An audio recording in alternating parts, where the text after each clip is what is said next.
congratulations are in order for our very own agenda anchor, Corina Sanchez Rojas, after bagging the Best News Anchor Award at the first FAMAS Broadcast Awards.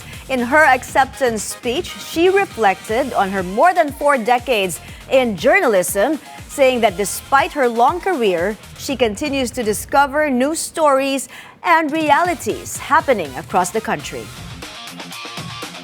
Sa loob po ng 4 na dekada, pakiramdam ko po sa isip ay nagawa ko na lahat, nakita ko na lahat. But guess what? Marami pa palang mga bagay na nangyayari sa bayan natin at sa bawat kwento ng Pilipino na hindi ko pa alam at hindi ko pa nakikita. Tulad na lang ng nangyayari sa Senado ngayon. Never heard. Pero this is what keeps the Philippines exciting, only in the Philippines. At habang may balita, nariyan po ako. Hanggang ako po'y nakapagsasalita pa at nakakatayo. Thank you very much, FAMAS! Well-deserved, Miss K, from your BNC family. Congratulations once again, Corina Sanchez Rojas.